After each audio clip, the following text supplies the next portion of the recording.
activamos las cámaras, excepto las personas que usan datos, ¿verdad? Para no afectarlos en ese aspecto. Yo les, no sé, Lick, dígame. una pequeña cosa. Mi laptop está teniendo fallas técnicas, entonces no me está permitiendo abrir la cámara. Va, no hay problema, Luz. Entonces, no hay problema, puede tenerla así apagada, ¿verdad?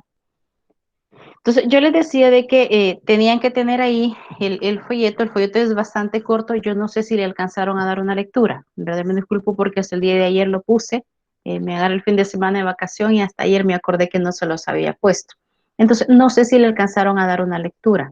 Si no, pues vamos a trabajar como lectura dirigida, así como ya lo hicimos en una clase, para poder entender un poquito de lo que se refiere este tema. Es uno de los temas quizás un poquito que lo vamos a sentir un poquito elevados en cuanto a poder entender qué tipo de pensamiento tenían estos filósofos, ¿verdad? Entonces, vamos a ver, veo de que Alan no me ha querido poner foto de perfil, entonces él va a comenzar a leer.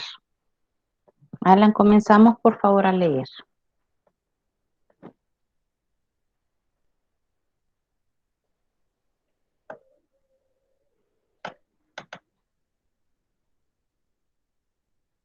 De acuerdo, Brian, no hay problema. Alan Alfonso está ahí.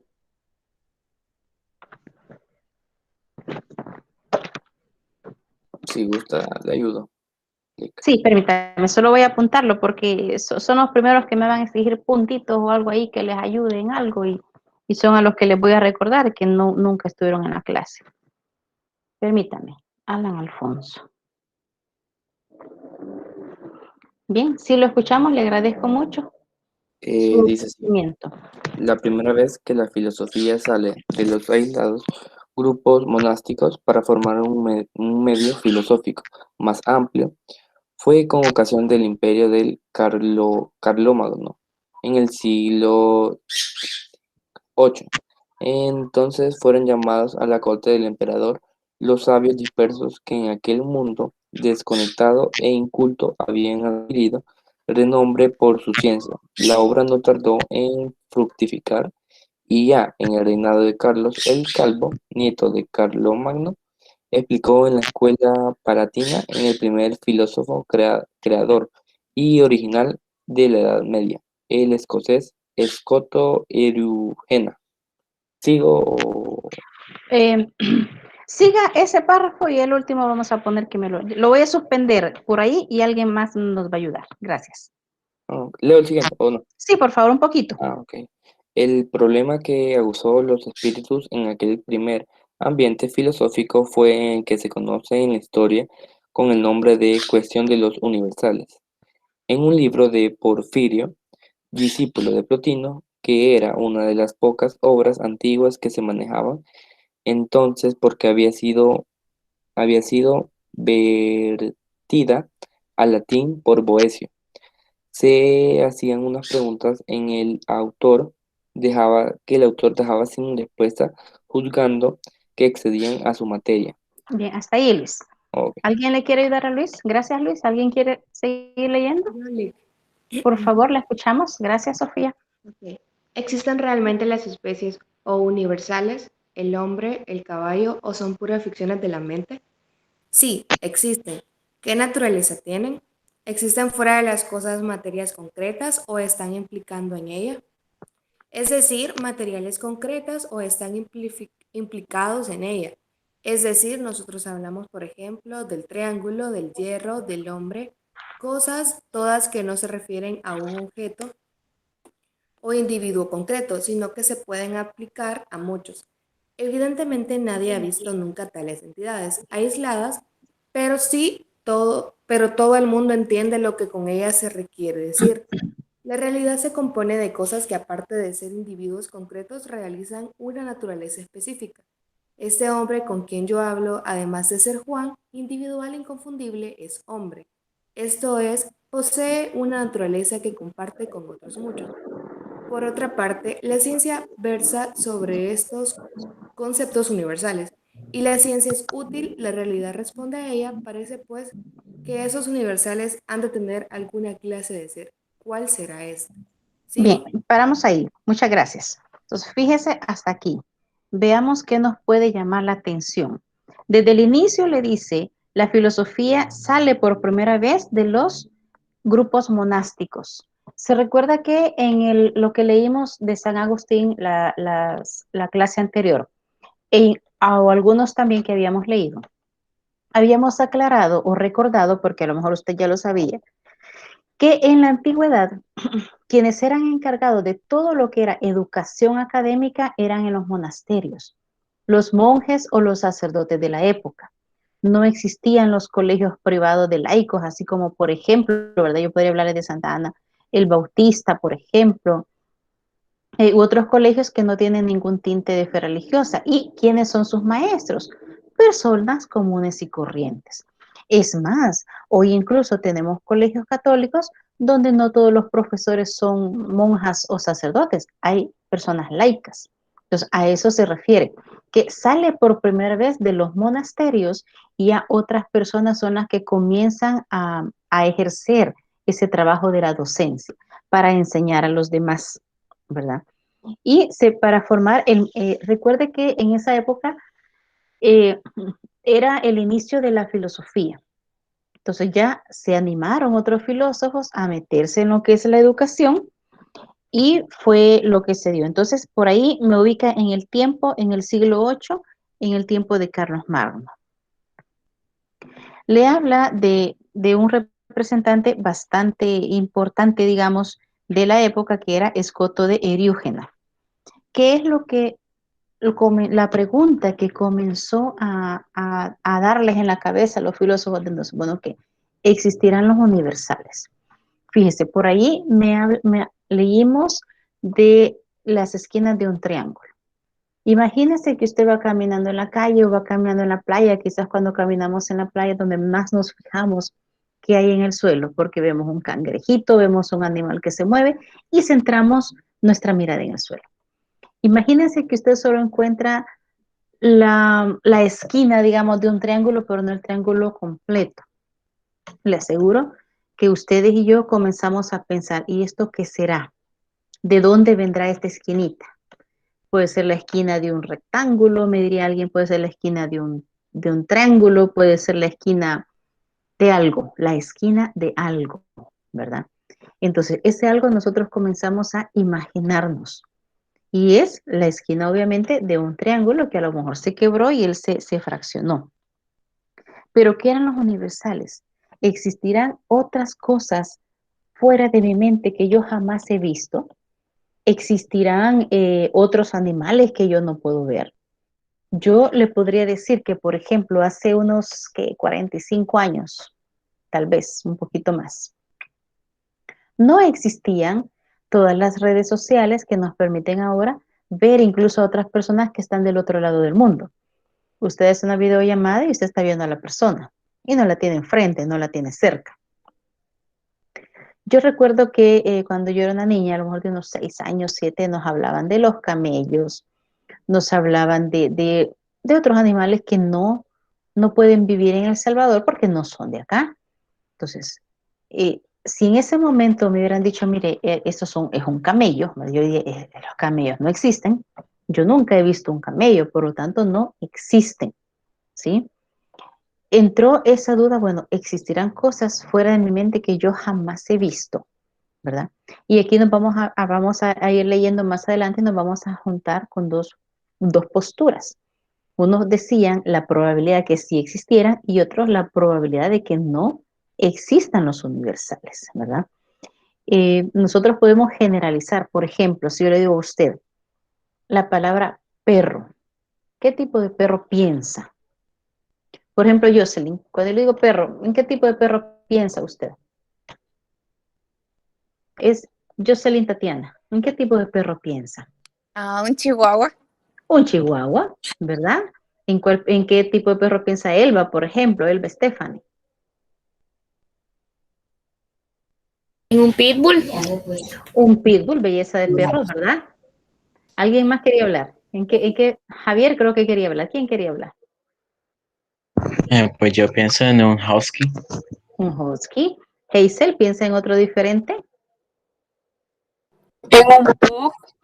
Ajá, entonces fíjese, cuando hablamos de perro, ¿verdad? Ustedes ya me dijeron 4 razas diferentes. Nadie pensó en la misma, ¿verdad? O si alguien ya había mencionado en la que usted pensó, usted rápidamente pensó en otro y me dio una respuesta. Entonces, cuando hablamos de perro, nosotros ahora ya sabemos que hay una infinidad de razas de perros. Unas que podemos ver bonitas, otras que podemos ver feas, o decimos, este perro se mezcló con este perro, qué raro salió, ¿verdad? Pero sigue siendo perro. Lo universal es perro. Pero ya si ahora yo vengo y secciono la raza que cada uno de ustedes me mandó, yo estoy hablando de algo ya particular, no de algo universal. ¿Qué es lo único que ellos comparten en universal? Que todos son perros, ¿verdad?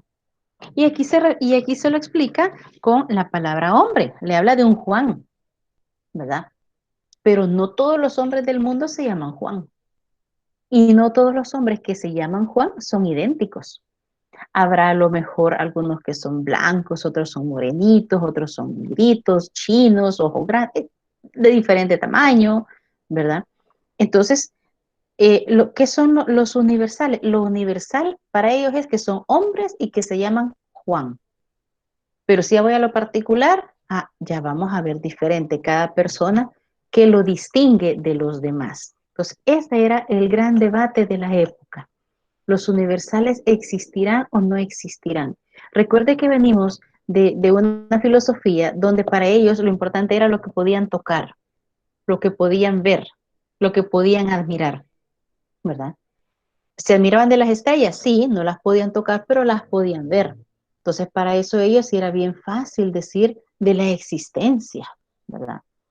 En más de alguna ocasión alguien se ha enfermado, tal vez no ustedes, sino yo, pero le encuentran, por ejemplo, una bacteria, ¿verdad? Y le dicen, usted tiene tal bacteria. El médico, él sí tiene en su mente la forma que tiene esa bacteria. Nosotros no. Nosotros a lo mejor los imaginamos como gusanitos, como esferitas, no sé, pero algo tenemos, ¿verdad? Pero el que nosotros no sepamos cuál es la forma de esa bacteria, no podemos decir, no, no creo en esa bacteria, porque como no la puedo ver, nunca la he visto, entonces no sé. ¿Me explico? Me explico, me he dado a entender qué era para ellos el gran problema de los universales, ¿existen o no existen? Y así vamos a continuar leyendo para ver qué me dicen los demás. Entonces, veamos quién quiero que me la. Yo creo que acá todos pusieron quizá foto de perfil, ya no voy a tener mucho. No, Alan me decía de que tenía problemas con el internet. No sé si ahorita podrá estar como para comenzar a leer,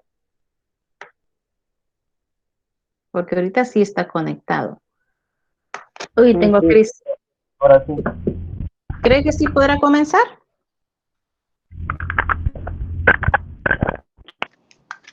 ¿Empiezo a leer ya o cómo? No, ya. Y yo le voy a decir a dónde pare porque después me le va a ayudar Cristian Flores. Va, ok, ahorita.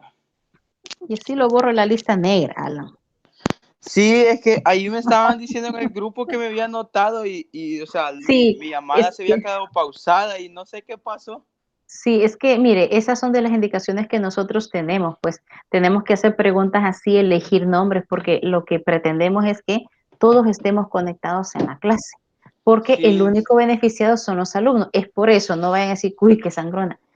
Son indicaciones que tenemos. Y si hay algo que yo soy bien obediente de todo lo que me indican, porque no me gusta que me llamen la atención, ¿verdad? Entonces, por eso es que lo hago, ¿verdad? Sí, algunos me dicen que tienen mala señal, ¿verdad? Yo sé, a veces me quedo como tartamuda y pausada, pero eso ya es problema del internet, yo lo entiendo, ¿verdad? Pero la comunicación es la que nos tiene bien. Entonces, Alan, comenzamos. va, solo me podría decir en la parte que se han quedado. Si tiene el documento, estoy justo en Ajá, la página 111, en el segundo párrafo, donde dice en la cuestión que late en el fondo de estas preguntas. va, ahí empiezo. Ahí, por favor. Va, ok. De acuerdo, Carlos. Va, dice. Veamos. Dice, en la cuestión que late en el fondo de estas preguntas puede reconocerse fácilmente el eterno y fundamental problema que movió a los hombres a filosofar. La oposición entre el mundo de los sentidos y el mundo de la razón, los primeros filósofos griegos partían de la experiencia racional y se admiraban ante el cambio constante de las cosas individuales. Movimiento e individualidad eran sus problemas. Radicales. Eran sus problemas radicales. Hoy sí tuvo problema otra vez con el internet, ya vi que se le pausó. ¿Me ayuda Crisia, por favor, Crisia? ¿Me ayuda? Ahorita. Gracias. Vamos en radicales. El hombre medieval parte a la inversa de la experiencia inmediata de los sentidos y se sorprende ante la universalidad de las ideas. La expresión es opuesta, el fondo el mismo. No se trata, sin embargo, de un mero recomenzar la labor filosófica arruinada por la disolución violenta del mundo antiguo, sino más bien de prolongarla desde un plano diferente. La experiencia fundamental de la fe cristiana orientará y matizará de un modo enteramente nuevo a la nueva especulación, deparándole un estilo y abriéndole unos horizontes que eran desconocidos al mundo antiguo. Las soluciones a este problema de los universales fueron varias. En los extremos, el sí y el no. Encontraremos el realismo absoluto y el nominalismo. Entre ambos, diversas concepciones armonizadoras que veremos sucesivamente. En estos primeros siglos de la escolástica, del 9 al 11, no encontraremos más que las soluciones extremas, por lo que, de momento, reservaremos a ellas nuestro estudio. Bien, gracias. Vamos a hacer una pausa ahí, ¿verdad? Lamento, alguien me puso ahí que se había perdido, pero no podía ponerme a interrumpir, ¿verdad? Por ejemplo, Luz María Orellana puso ahí grupo y no entiendo a qué se refiere, ¿verdad? Ahí sí no entiendo. Bien, entonces, me habla o lo importante es, los filósofos estaban divididos. ¿De dónde partía el conocimiento para los griegos y de dónde partía el conocimiento para los filósofos medievales, ¿verdad? Los griegos le dice que parten de la experiencia racional y se admiraban de cómo cambiaban las cosas. Me imagino que una de las primeras cosas que les intrigó, bueno, andaban en el día caminando y de repente todo estaba oscuro, ya estaba de noche. Entonces ahí a lo mejor se admiraban, había luz, ¿qué se hizo esa luz? Entonces se fue y ahora es oscuro. Entonces ellos ya creyeron, por decirlo así, en el día y la noche porque pudieron verlo, ¿verdad? No lo entendemos, Alan, se sienta mal por eso. Entonces, el día y la noche porque puedo verlo, ¿verdad? Me dio la impresión que alguien me levantó la mano. ¿No? No alcancé a ver. No, ¿verdad? Va. Entonces, ¿qué otra cosa pueden experimentar? Bueno, el agua, ¿verdad? A lo mejor ellos comprobaron que el agua del mar era salada y el agua, los que estaban cerca del mar, por supuesto, era salada y el agua de un lago, de un río, era agua dulce. Entonces ellos ya dijeron, esto es lo que yo experimento, entonces eso me admiraba y eso puedo conocer. Parten de la experiencia al aprendizaje, por decirlo así, a creer en eso. ¿Cómo eran los medievales? Los medievales eran al revés, ¿verdad? Ellos decían que la experiencia de los sentidos, permítanme, ellos creen a la inversa. Quiere decir que no necesito una experiencia racional, ¿verdad? O imaginarme yo que exista para poder creer en ella. Entonces ellos hablan en los sentidos y se sorprende de la universalidad de las ideas, ¿sí? Fíjese que los dos pensaban. Los medievales se van a la universalidad de las ideas, quiere decir que yo puedo inventar, y el otro me hablan de la experiencia racional, ¿verdad? Veo una experiencia, la pienso y entonces ya la entiendo. Pero los medievales se van a la experiencia inmediata de los sentidos, ¿sí? ¿Por qué sé yo que eso está caliente? Porque ya me quemé una vez, ¿verdad? ¿Por qué sé yo, por ejemplo, que esta planta al inicio, yo no sé cuántas personas se enfermaron o se murieron en estar experimentando y descubriendo qué se podía comer y qué no de la naturaleza? ¿verdad? Un hongo, por ejemplo. Yo me recuerdo que hace muchos años, uno de los primos mayores míos, él hizo una excursión al Cerro Tecana, creo que fueron, con otros amigos. Y la aventura era tal de que ellos dijeron que no iban a llevar comida, que allí iban a descubrir en la naturaleza qué comer. Y así fue. Pero en el camino, ya cuando les dio hambre, ellos descubrieron unos hongos.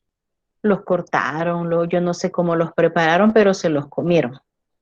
¿Cuál fue la situación? Que todos los que de ese grupo terminaron en el hospital, porque se habían intoxicado, se habían comido unos hongos que eran venenosos, ¿verdad? Entonces, a lo mejor mucha gente al inicio se enfermó, se murió, y así fue que descubrimos, ¿verdad? Este hongo me lo puedo comer, este hongo no me lo puedo comer. Como les estoy hablando de hace muchos años atrás, más de 40, a lo mejor no había tanto conocimiento como hasta hoy, ¿verdad?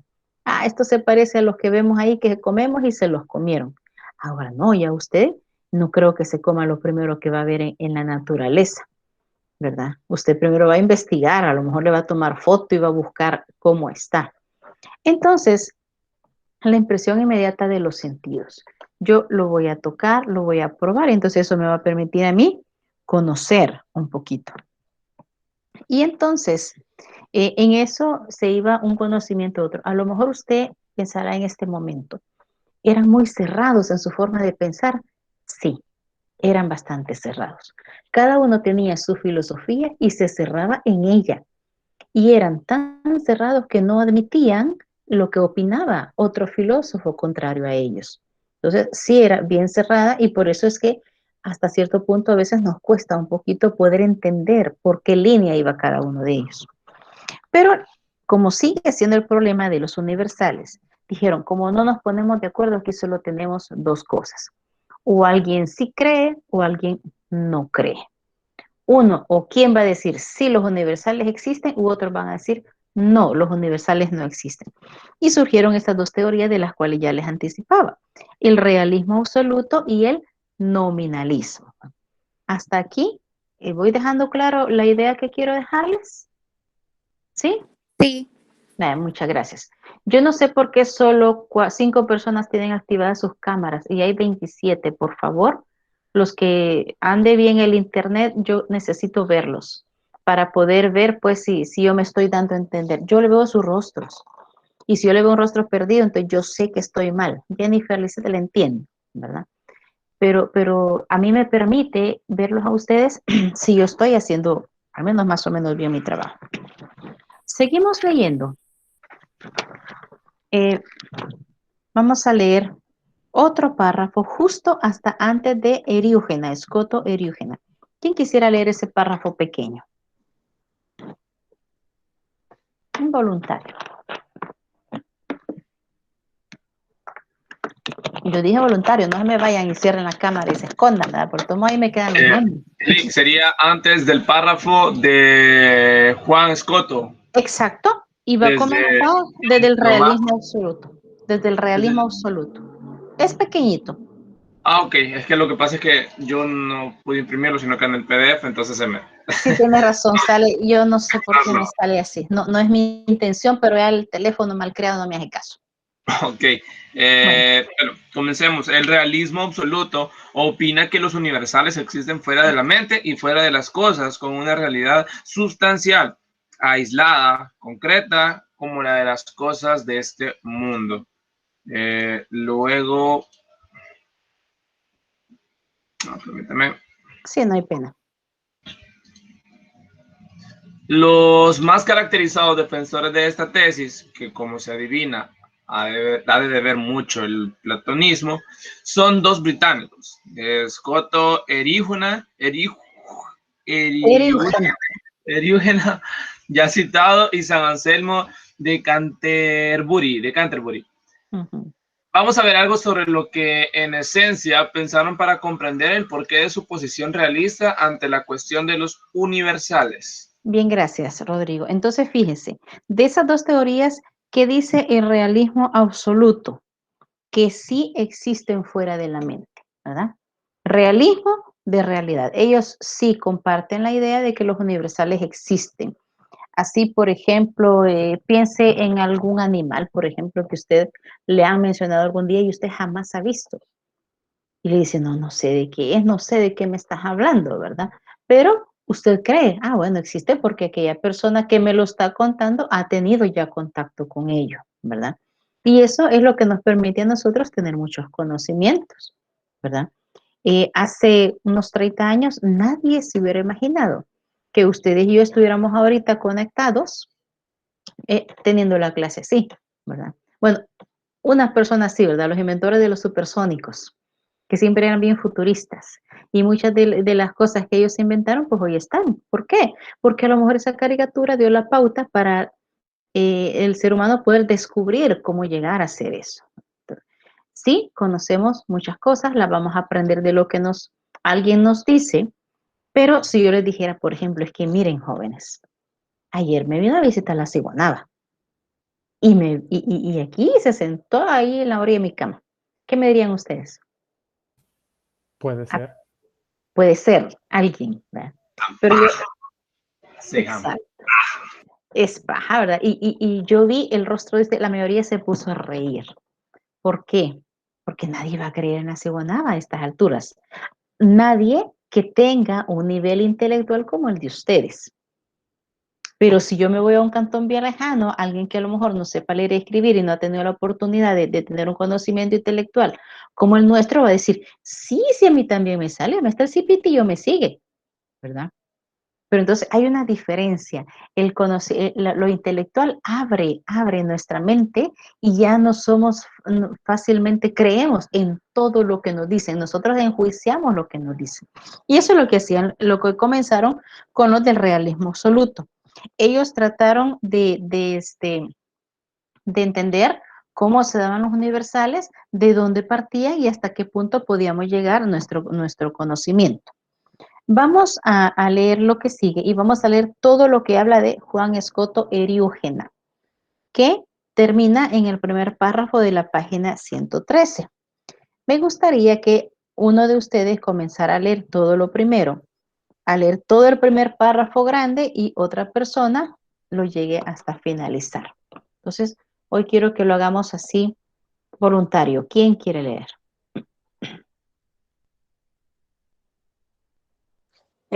Donde dice comparte. Donde Juan Escoto Eriúgena, donde habla justo de lo de la página 112. ¿Se ubicó, Hazel? Ya, Hoy sí, va. sí. Dice, fue un pensador vigoroso y audaz que se adelanta en casi 2 siglos a los primeros maestros de la filosofía medieval. Parte de la forzada identidad de resultado entre la obra de la razón y verdad y fe. Entre ellas no puede haber contradicción, porque la unidad y veracidad de Dios, autor de una y otra, las garantiza su motivo inspirador.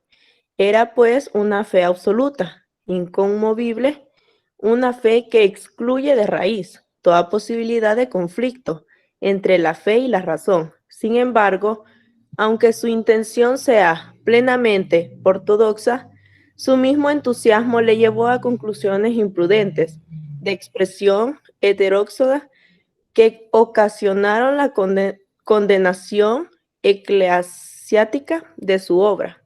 El ejercicio de la razón, la filosofía, debe preceder, según él, a la fe, que sólo aparecerá clara y patente, llena de sentido, cuando resulte la coronación y concreción de los que se ha razonado. Aún más, si llegaste a surgir conflicto entre razón y autoridad, debe honradamente anteponerse la razón, porque la autoridad procede de la razón y no está de aquella. Escoto abriga la íntima convicción, basada en la fe total, de que el recto usó la razón acabará, aun a través de contradicciones aparentes, por coincidir con el verdadero y esencial contenido de la fe. Sigo. Bien, gracias. No, bien, gracias. Vamos, ¿quién le quiere ayudar? Yo. Por favor, ¿la escuchamos? Sobre estas bases metódicas pasa a construir una teoría del universo que recuerda mucho a las causaciones cósmicas de Plotino, creo que dice. Plotino, así es. Escoto supone que esta concepción, elaborada radicalmente, debe identificarse con el contenido de la fe, o más bien, ser su misma expresión. Sigo. Sí, por favor. Hasta terminar lo que habla de él. La creación es, según él, un proceso en que se distingue 4 etapas. 1, Lea solo lo que va en español, no en latín, ¿sí? Para que no cueste. la naturaleza creadora y no creada, que es Dios ser primero y causa de cuanto existe. Creada y creadora, que es el mundo de las ideas, arquetipos por lo que Dios creó a las cosas y que son coeternas en él. Creada por no creadora. Esto es las criaturas de este mundo finitas y concretas, que reciben su ser de las ideas divinas y no crean ulterior realidad. ¿Y la cuarta? La cuarta es ni creada ni creadora, que es el mismo Dios en cuanto fin y elevador providente de todo lo que existe. El último párrafo, ese le falta nada más. Pueden verse como esta versión cristiana del platonismo, mucho más literal que la de San Agustín. Exige una solución realista del problema de los universales. Las ideas, el hombre, el caballo, la justicia, tienen una realidad fuera de la mente, como primer estrato del ser, verbo o palabra de Dios. Bien, gracias. Entonces vemos Escoto Eriúgena. Fíjese, él habla ya de un pensamiento, pero observamos que es un hombre creyente, ¿verdad? Es un pensador, le dice que él se adelanta un poco a los maestros, pero él concuerda un poco con la filosofía medieval. Se recuerda que la medieval, ¿qué era? Partimos de los sentidos para conocer, pero no todo lo que lo tocamos con nuestros sentidos puede hacer que no lo veamos y existe. Y es donde ya este personaje ya mete una fe absoluta. Quiere decir que se puede creer en las cosas aunque nosotros no las veamos. Es como el ejemplo que les decía. Alguien le dice, por decir algo, fíjate que en tal país me enteré que nació alguien con 5 piernas, por ejemplo, ¿verdad? Y usted podría decirle, qué raro está eso, pero puede ser, ¿verdad? Ya se cree, ¿verdad? Cuando generalmente hay contaminaciones químicas, se dan este tipo de problemas físicos en las personas. Aquí en Santa Ana, me recuerdo que hace unos años, la contaminación de cierto río aquí por el cementerio antiguo Santa Isabel, nacieron varios niños con manos y piernas de sirena, por ejemplo. Quiere decir que nacieron pegados. No tenían sus piernas totalmente formadas, pero nacieron pegados, por eso el efecto sirena, que tuvieron que sufrir una operación para poder separar sus piernas. Yo conocí específicamente un niño, creo que ahorita tener a lo mejor la edad de ustedes, que él nació con sus manitas pegadas, sus dedos pegaditos todos. Entonces, sufrió varias operaciones para poder separarle sus dedos y ya tener una mano normal. Entonces, esas cosas se dan cuando hay un cierto tipo de contaminaciones químicas, de reactivos que se dejan en las situaciones. Pero por fe, ¿verdad?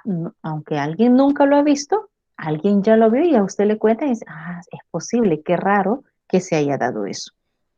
Y entonces, él habla ya de la creación y es el primero que se mete a hablar un poquito de lo que sería la creación, pensando en un Dios, pero no desde el punto de vista de la iglesia, sino que desde el punto de vista filosófico del conocimiento y las interrogantes que ellos tenían.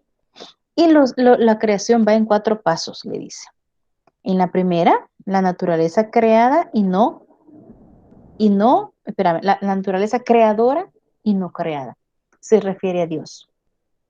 Dios creó todo cuanto existe. Cuánto todavía no hemos conocido porque no se ha descubierto, pero todo lo que está en el mundo ha sido creado por Dios, ¿verdad? Pero a Él nadie lo creó, ¿sí? Nadie va a decir, bueno, entonces a Dios, ¿quién lo creó? ¿De dónde viene? ¿Será que hay otro planeta solo de dioses? ¿Verdad? Y el ser humano ha inventado, porque si no pensamos en la mitología griega, ¿verdad? La mitología griega, ¿de qué habla? De un lugar o un planeta o un estado donde solo todos son dioses. Y ellos se reparten en la tierra y entonces ya van a hacer su accionar.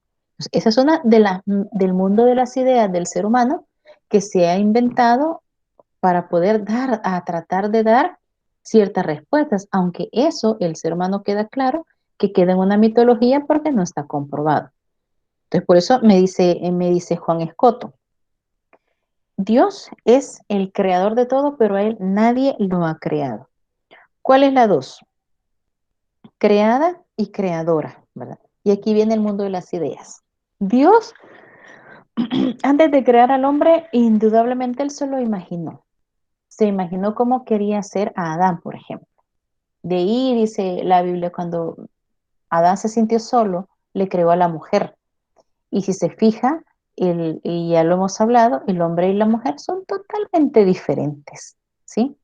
Físicamente son diferentes, internamente sus órganos internos son diferentes, ¿verdad? Exteriormente, forma de pensar son diferentes. ¿De dónde salió eso? De la mente de Dios. Quiere decir que el mundo de las ideas permite crear cosas, así como el mundo de las ideas permite crear todo lo que el ser humano ha descubierto y creado. Tenemos caricaturas o películas, por ejemplo, que donde salen monstruos, salen aliens y lo que sea, y uno se sorprende de la imaginación, ¿verdad? De la imaginación.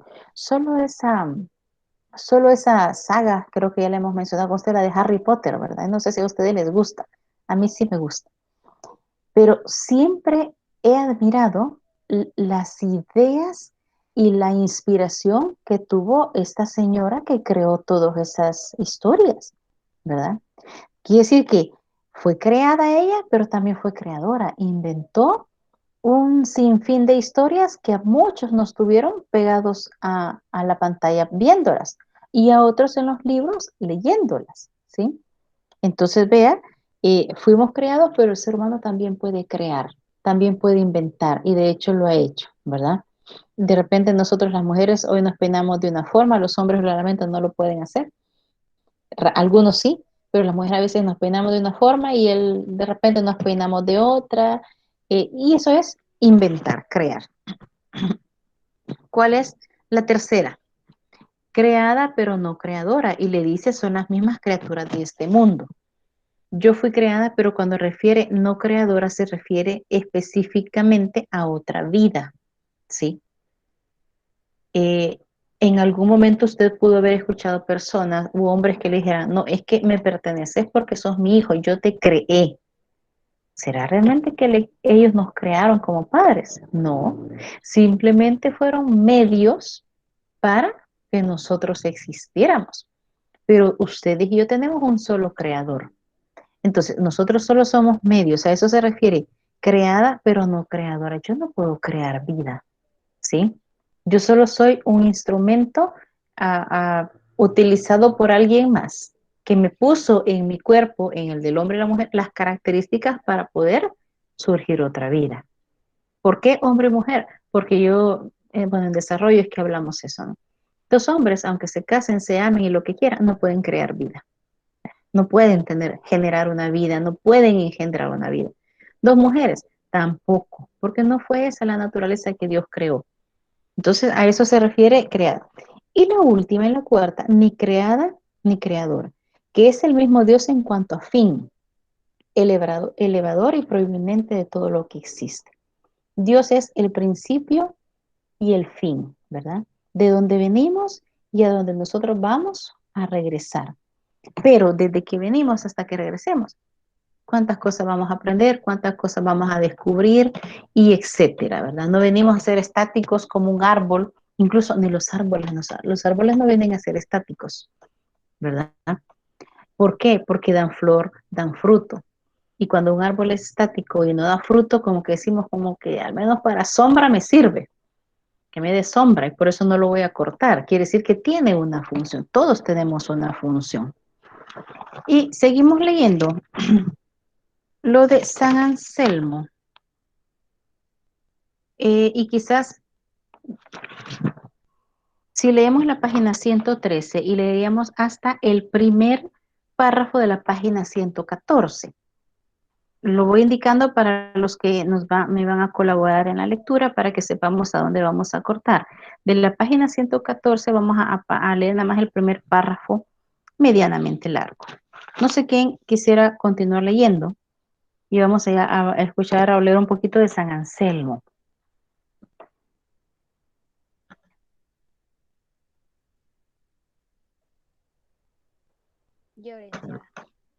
Bien, salvo y ahí va a buscar yo a alguien ahí, dedocráticamente. Le escuchamos, Sandra. Comparte la posición realista de Scoto, otro de los más grandes filósofos y teólogos de la iniciación escolástica, San Anselmo, arzobispo de Canterbury, que es, sin embargo, su contradictor en lo que se refiere a la relación de fe y razón. Opina San Anselmo que el conocimiento y aceptación de la fe debe preceder el ejercicio de la razón y ser después fundamentado racionalmente. San Anselmo es consciente de la limitación de la razón y de su vulnerabilidad por el error y por las pasiones, y cree por otra parte en el poder de orientación y guía de la fe.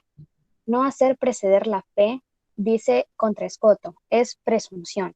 No apelar después a la razón, añade contra los irracionalistas de la fe, es negligencia. Esta posición plenamente ortodoxa se resume en su fórmula credo intelligent, es decir, creo para comprender, no comprendo para tener fe, y en las posibilidades de la razón para posteriormente comprender el contenido revelado. San Anselmo no reconoce límites. Continúa. ¿Alguien más quiere ayudarle en lo que falta de leer? Gracias, Sandra.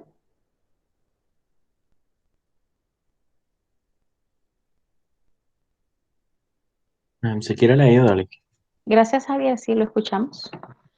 Así la parte de su filosofía se ha pasado a la historia como algo universalmente conocido, es el razonamiento, por el cual una vez posee la idea de Dios, se demuestra que Dios existe. Este es el que se ha conocido por el nombre de argumento ontológico o anselmiánico, para probar la existencia de Dios. En resumen, pueden expresarse de esta manera.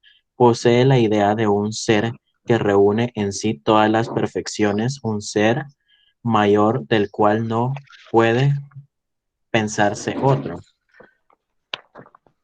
Continúa. Sí, por favor, hasta el párrafo que termina en contradicción. Solo ese párrafo vamos a ver. Okay. Esta idea la posee todo hombre. No es contradictoria como círculo cuadrado, por ejemplo, porque incluso el insensato que dice Dios no es, entiende lo que quiero decir cuando digo Dios. Él lo niega, no en su mente, sino de su razón.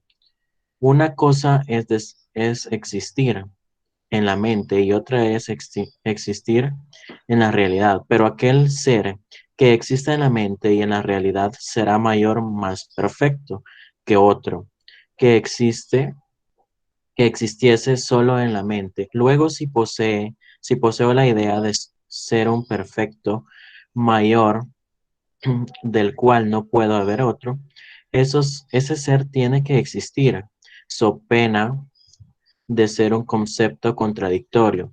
Si ese ser más perfecto no existiese, sería y no sería a la vez el más perfecto, lo que cierra contradicción.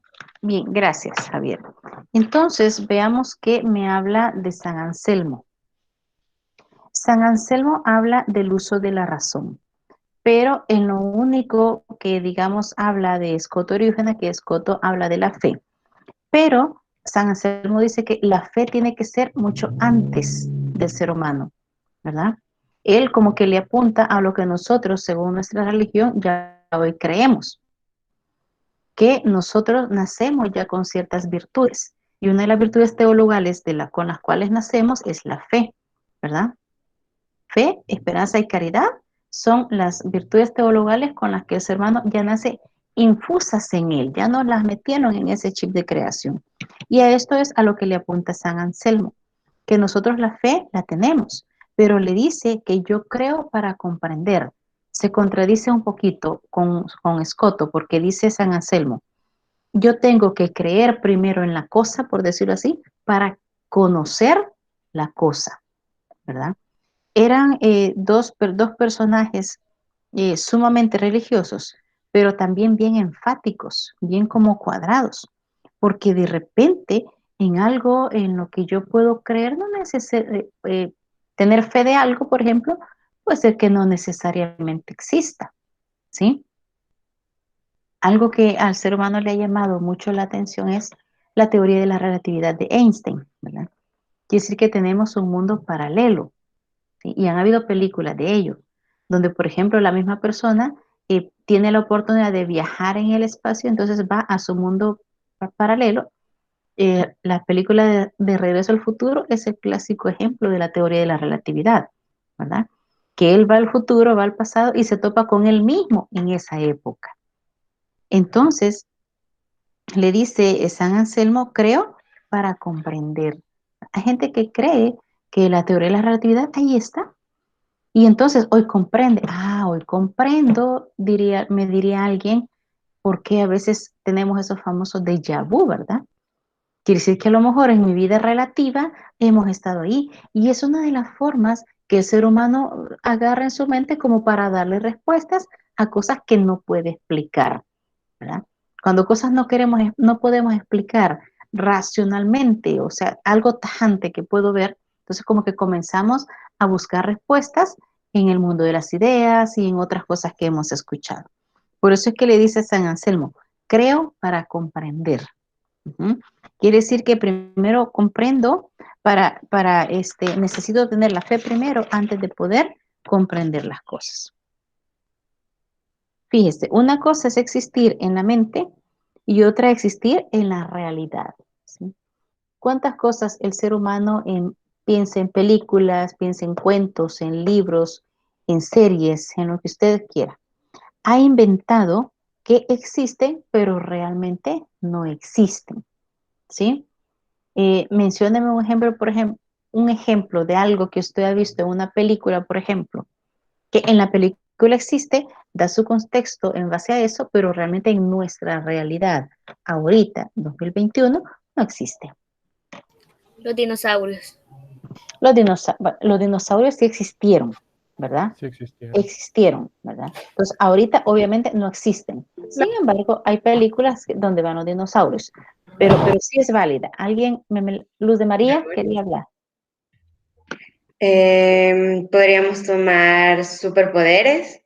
Superpoderes, me ponen por acá King Kong versus Godzilla. Excelente sería tener superpoderes, ¿verdad? Y Jennifer Alejandra también subió la mano. Las sirenas. Las sirenas, ¿verdad? Entonces, lo que me han mencionado son ejemplos del ser humano, ¿verdad?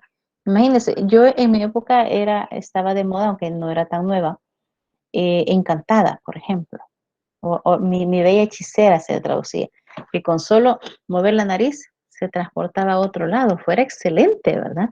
Que yo con solo chasquear mis dedos pudiera ir a espiar a alguien que quisiera espiar, por ejemplo, ver qué está haciendo, o quisiera ir a otro lugar, eso fuera fabuloso.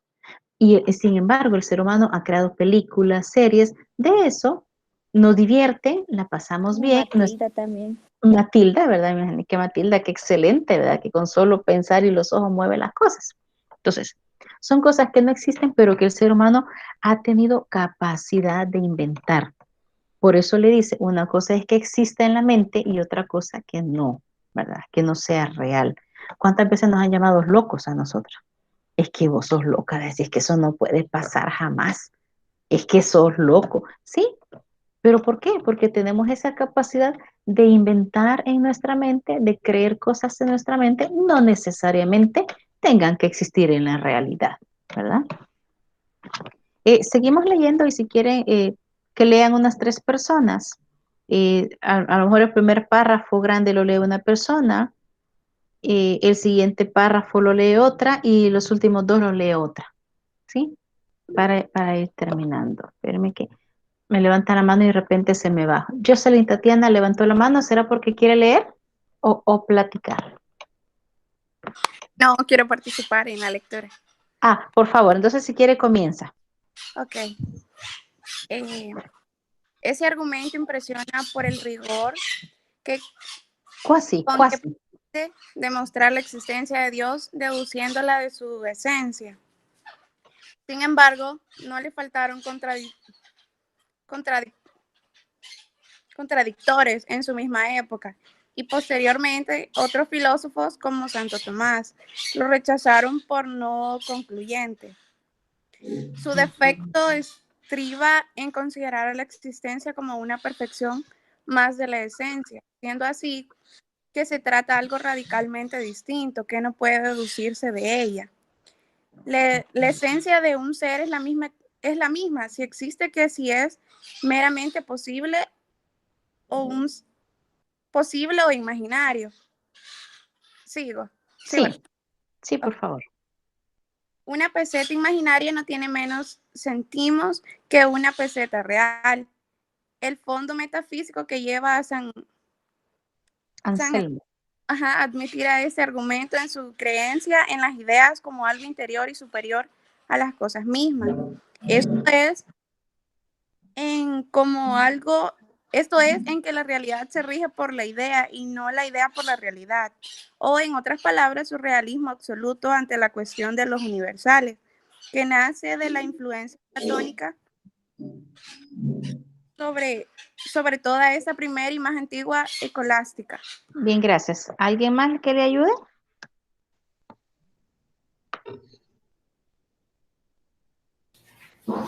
Yo, licenciada. Bueno, Elba. En el extremo opuesto al realismo absoluto se registra en esta época otra posición, que se llama nominalismo.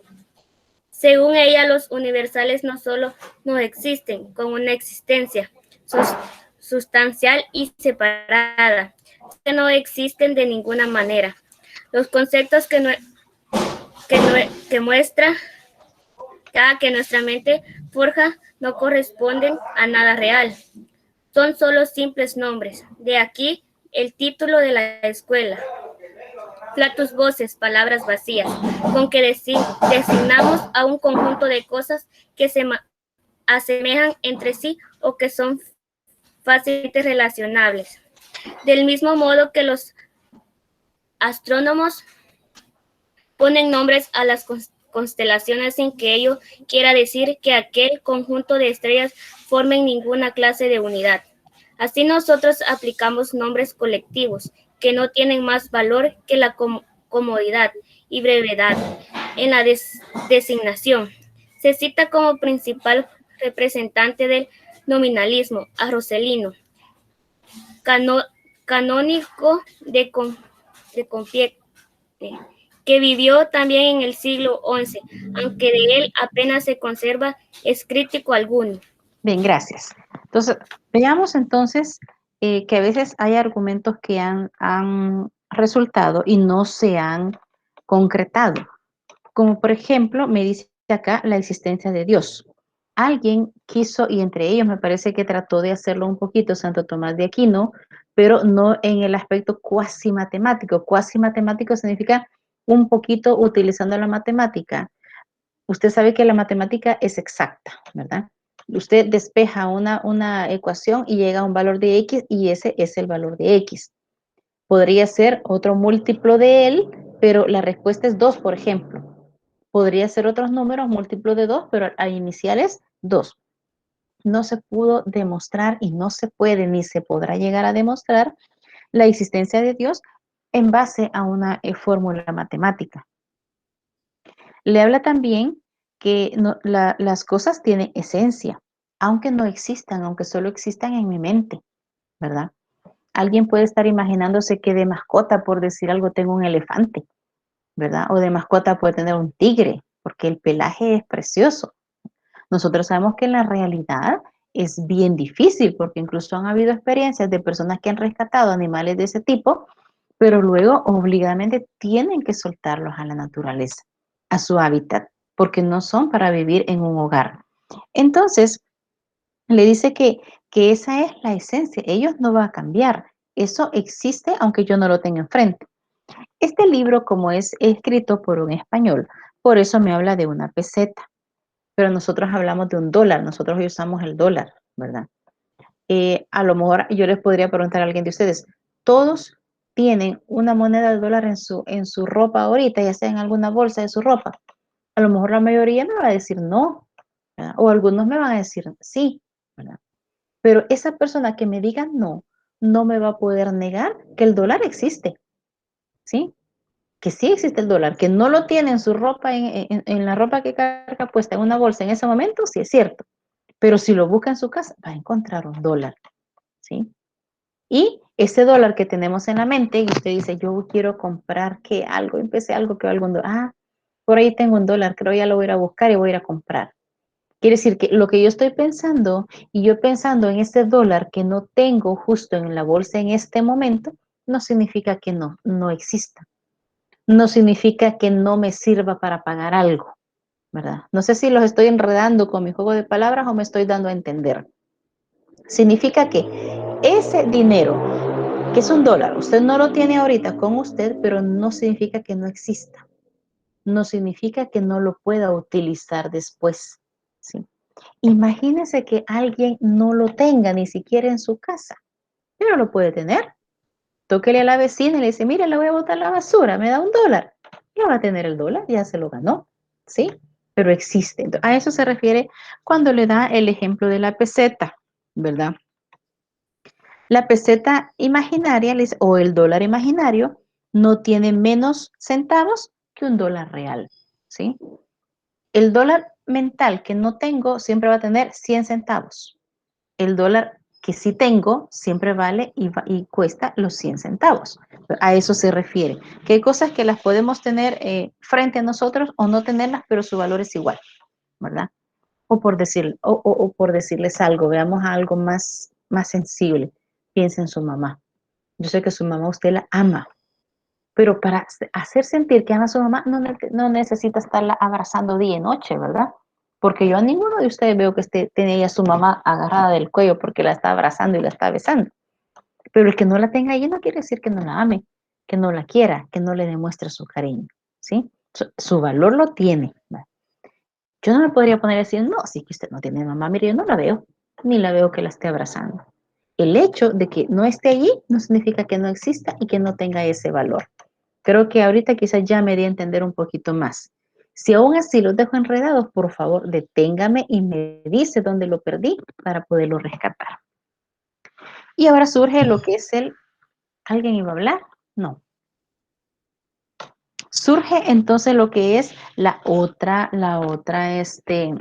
teoría, la del no, que es el nominalismo.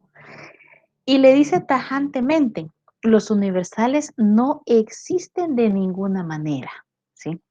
Imagínense el nominalismo.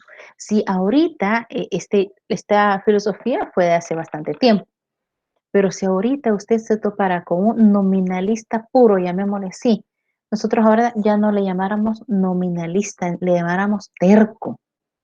Es que sos terco, ¿verdad? Te estoy diciendo que sí tengo el dólar y me decís que no porque no te lo estoy enseñando, ¿verdad? Te estoy diciendo que sí tengo, que pienso en una cantidad de dinero, pero la tengo en el banco, pero la tengo y es mía. No, hombre, si es que no la tenés, enséñamelo, pues. No, si es que está en el banco, le diría usted, si es que no lo tenés. No lo tenés aquí, no existe.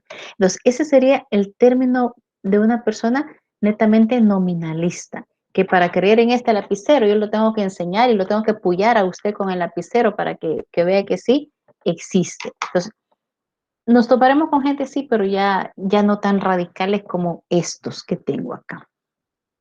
Y le dice que el mayor representante, solo el nombre, ¿verdad?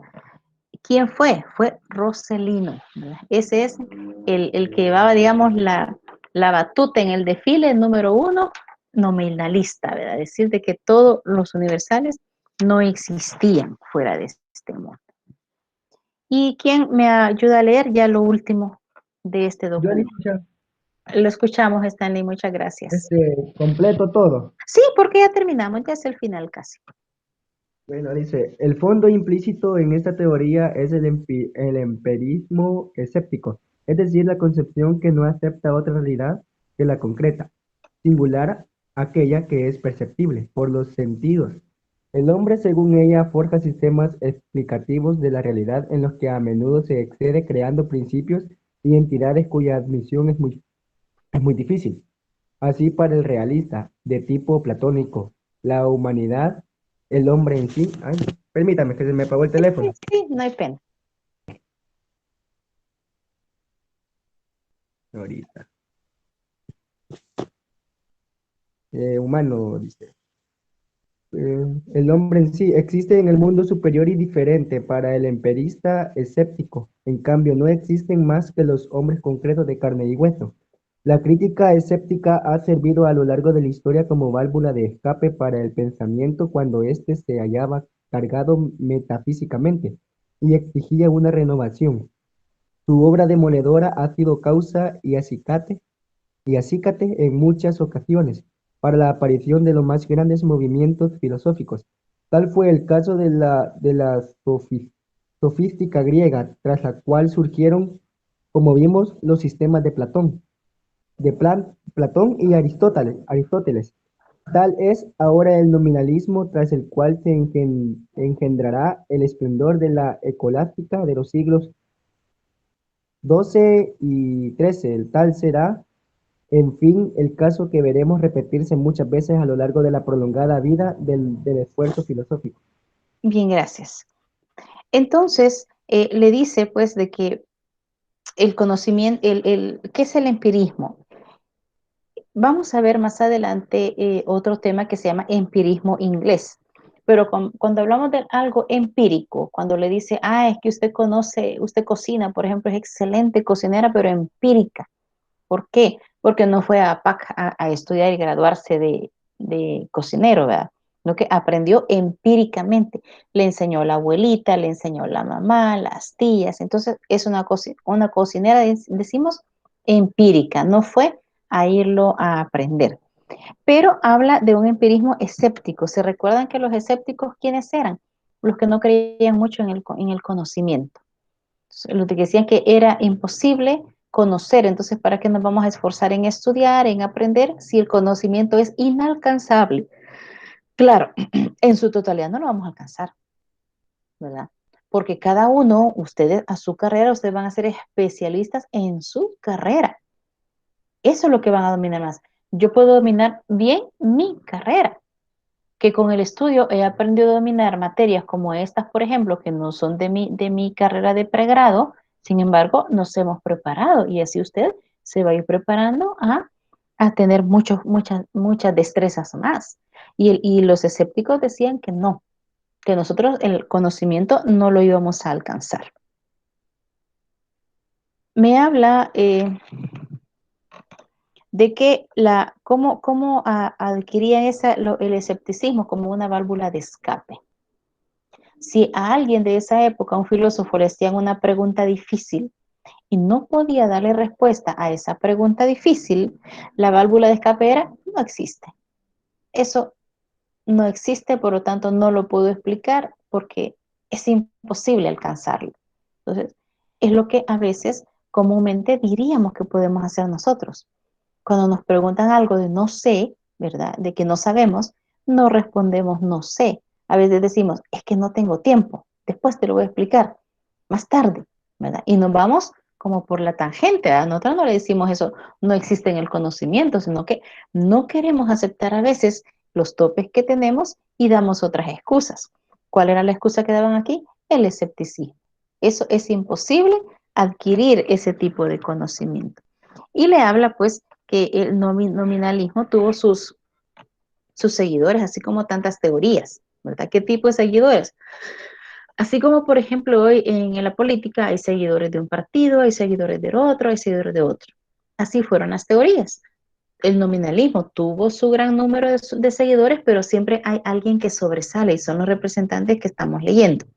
Y el realismo absoluto también tuvo sus representantes, pero también el principal de ellos. Entonces vea cómo se vino moviendo la filosofía desde el inicio, que veíamos una filosofía un tanto vaga, un tanto superficial, donde solo se analizaba lo que se veían, las estrellas, el color que tenían, cómo se veían.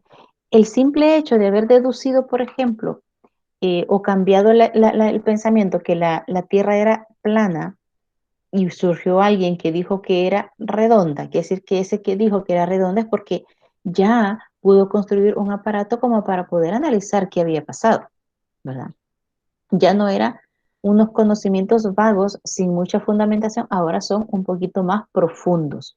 Por eso es que algunas palabras nos cuesta entenderlos, sentimos algunas ideas un poco complicadas, pero así es la filosofía, ¿verdad? No sé si hay comentarios hasta ahorita. ¿Estamos bien? Ya estoy evaluando que voy a dejar la primera tarea, ¿verdad? La voy a pensar, mañana es el día que yo tengo la mañana por ahorita un poco más libre, entonces voy a pensar en las tareas que voy a poner en todas las secciones, para que usted esté pendiente de entrar por ahí, tal vez ya en la tarde, para ver qué tarea dejé, cómo se va a realizar y todas las indicaciones de realización y de entrega. Lo que sí es seguro que para toda tarea que yo les deje, les voy a dar entre 5 y 6 días para que usted pueda completarla. Así nadie me va a decir, es que mire, yo no me di cuenta de la tarea. Mentira, porque ahí está la entrega para bastante tiempo, ¿verdad? Entonces, si no hay comentarios, estaríamos llegando hasta acá. Ya voy a parar la grabación y les agradezco siempre su puntualidad. Siempre vamos a usar este link para todas las clases. Ya no voy a estar poniendo diferentes y esta va a ser nuestro